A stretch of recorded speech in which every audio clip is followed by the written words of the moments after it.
so today I've got a breakdown of tubing mascaras. I've got, I think, 10 tubing mascaras, some that I love, some that wasn't so big a fan of, and I'm interested in always hearing what your favorites are. So, interestingly enough, this is like the third or fourth time I recorded this video because I always forget one, and then I go into my drawer and then I find it and I'm like, oh shoot, I got to redo it. So now I think I've got all of them that I've tried and own. And I've been testing these over the last several months. So this is a accumulation of several months hard work. So, okay. So my current absolute favorite, and it really does a great job lengthening your lashes, that is the Thrive Causmetics Liquid Lash Extensions. If you have short lashes, long lashes, if you want them longer, this does a great job. Doesn't do the best job defining them, but it does a great job lengthening them. And they do a pretty good job with this. I think they finally came out with a brown color as well. But this one, I've got this originally in a beauty box a couple years ago, and I have fallen in love with it. Actually, this single product has taken the joy out of testing new mascaras. Nothing can compare to it. A good tubing mascara does a great job because they don't smudge. If it rains, they don't smear. You don't end up looking raccoon eyes. So tubing mascaras are great for that. They kind of form a fiber around your lash. And then when you go wash them off, they just fall off like little black speckle pigments. So they're very easy to remove. Just a little bit of pressure in water removes them very easily. So any tubing mascara can outperform any regular mascara on any day. With the exception of waterproof mascaras, they have a little bit more durability. Like if it's raining and you're sopping wet, you might have a little bit of lashes coming off. But if it's just misting out, or if you get a little teary-eyed, or if you have damp eyes, typically the tubing mascaras will outperform everything on those. So this one, I love it. Does a great job.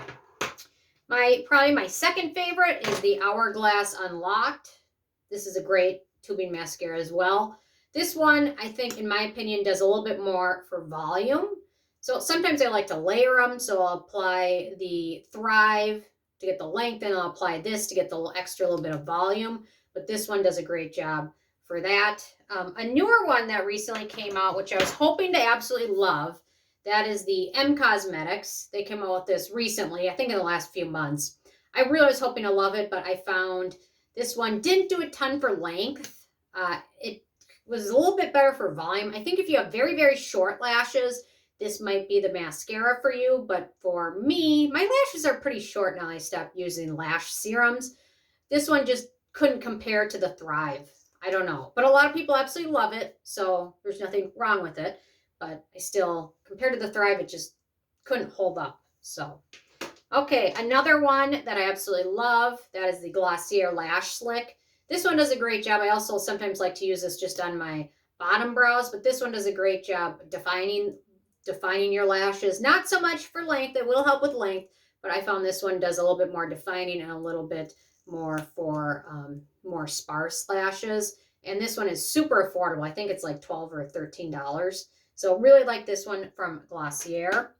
And one other one, the number 7. This one's a great one for sparse lashes as well. It helps define them. It's also got a unique brush. So if you have sparse lashes, or if you have a lot of lashes like in the corner of your eye that are hard to get places, this brush is a lot easier because it's a lot shorter.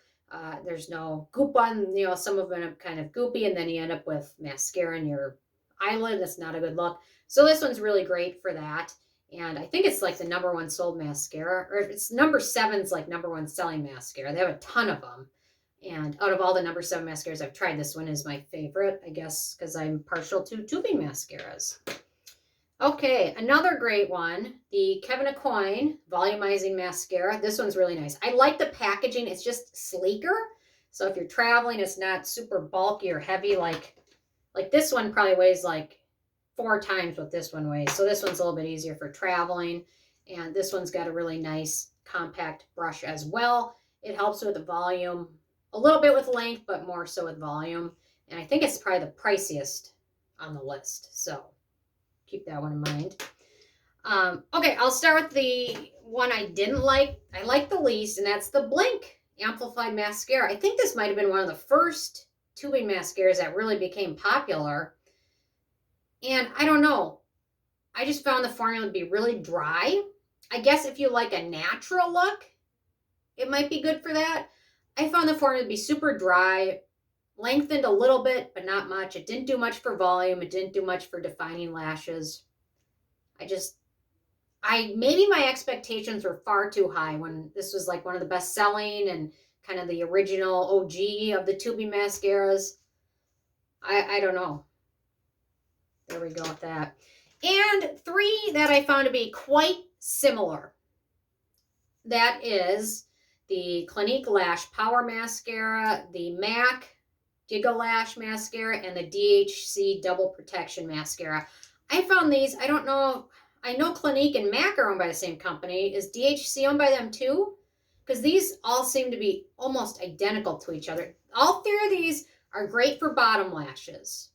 Not the super greatest for top lashes, especially if you want length and volume, but they're great for bottom lashes. So you've got that brush. Maybe they are owned by the same company. I know MAC and Clinique are, so that would make sense. And then we've got the DHC. I'm going to make a mess of this, aren't I?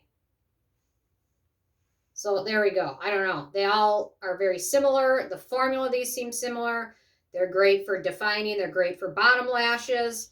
And if you want maybe a more natural top lash look, these would be great. But otherwise, these weren't anything super special once you've tried some of the other ones that I've tried. So anyway, those are my thoughts on all of my tubing mascaras. I'm sure I own more somewhere, but I'm done. I'm posting this video. I've researched it, and now that I've tried all these, I can go back to my favorite, which is the Thrive Causmetics.